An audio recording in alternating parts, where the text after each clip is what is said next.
Hello and warm greetings also from my side. My name is Milena Uhlmann. I'm a policy officer with the German Federal Ministry of the Interior, Building and Community. And in a former professional life, I used to be a researcher on countering violent extremism. And I'm also the co-author of the RAN Peer and Self-Review Manual together with Martin van der Dank and Fenna Kaiser. It is my pleasure today to speak to you about the importance of self-evaluation from an academic perspective. Let me briefly introduce you to the contents of my talk.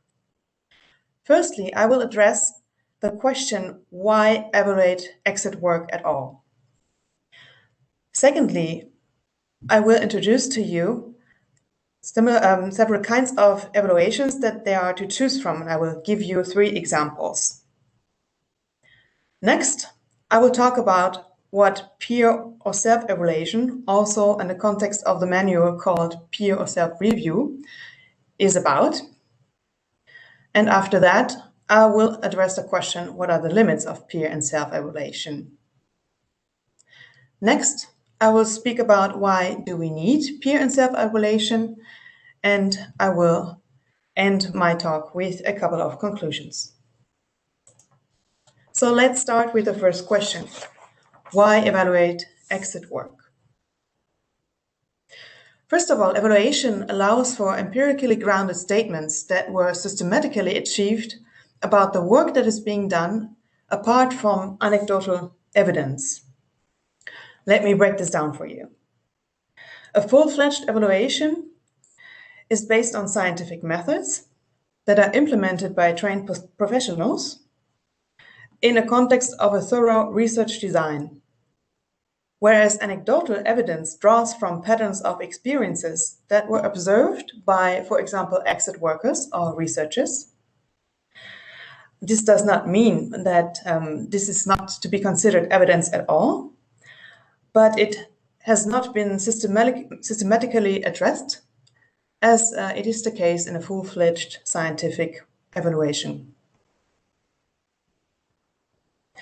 A second reason why we should evaluate exit work is that it allows practitioners to learn from one another and from the experiences being made. You will have come across terms such as good practices and lessons learned in this context, and this is basically what evaluation is all about.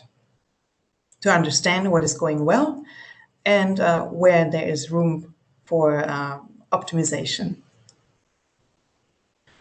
Also, it helps to understand how exit workers work and which challenges and limitations they face. This is especially interesting for people who are looking into the field, such as researchers and policymakers, who usually do not have any other way to gain insights about the work that is being done. Additionally, evaluation also helps exit workers themselves to learn or understand better what is the impact of their work. In doing so, it supports practitioners in reflecting on what they are doing, why, and with which effect. This is important because usually as professionals, we are so immersed or tend to be so ingrained in our day-to-day work that it might be useful to every once in a while step a step back and take a look at what we're doing from a more distant perspective. And evaluation helps us here as well. Furthermore, evaluation increases the effectivity and the efficiency of the work that is being done by enabling to identify room for improvement.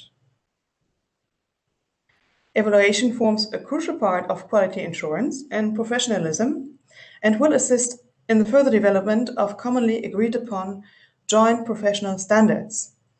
This is important in a field that is widely perceived as not having a formal canon of standards that are being implemented. Evaluation is a prerequisite for carving out a working, coherent strategic approach to preventing and countering violent extremism, and is offering insights into the, as I like to call it, black box of exit work. Of course, for you as practitioners, this is, I'm going back to the point that I mentioned. For those professionals, also just interested people in the general public, it is important to have such kind of insights into what is actually being done.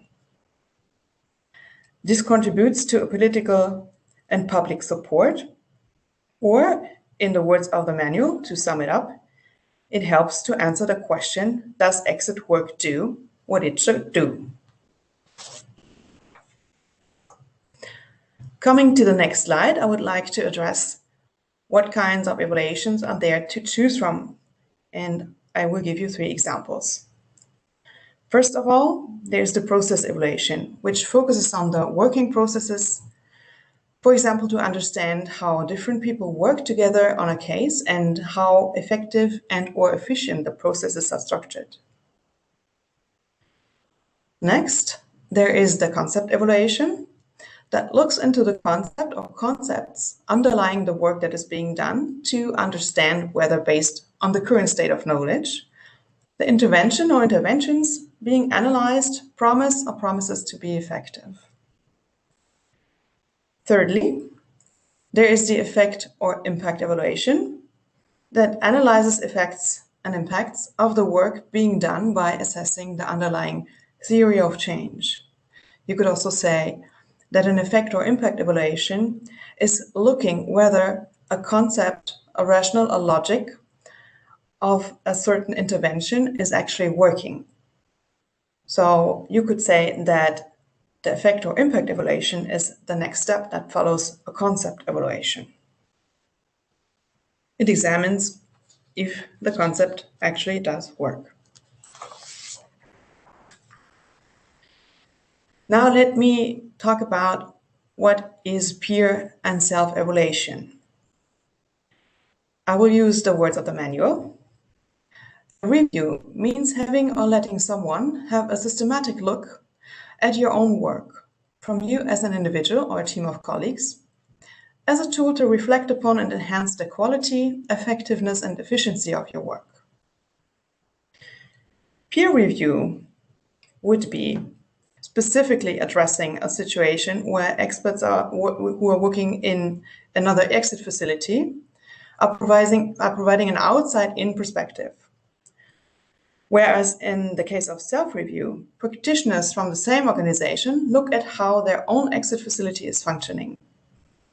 By reflecting and taking one step back, people are invited to think about how quality can be improved, how good elements can be made sustainable, and how the professional skills can be improved or used more effectively and more efficiently.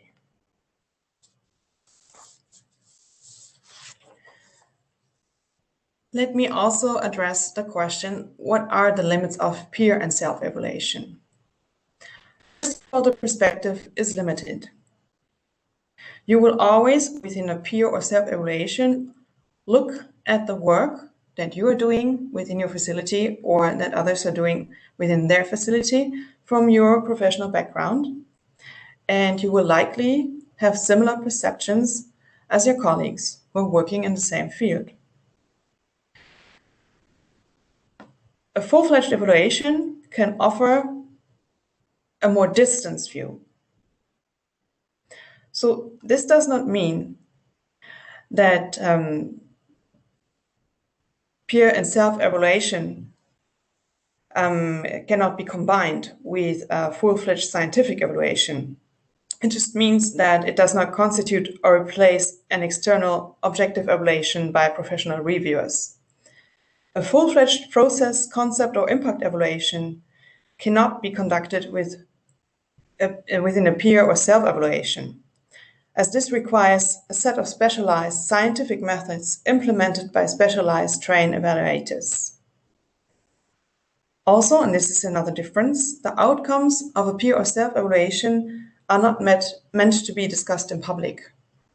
They are meant to enable reflection processes within the exit facility that is being looked at and induce a process of self-assessment of one's own work. The outcomes of a peer self-evaluation are as such not suited as a basis for policy decisions. Full-fledged scientific evaluations and peer and self-evaluations follow different goals, but they can be combined.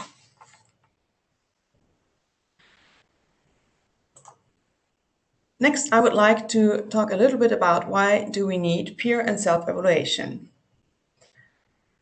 External evaluation by a renowned specialized independent research institute using standardized state-of-the-art methods, maybe even including a control group, and extending the scope over a period of several years, is very often not feasible.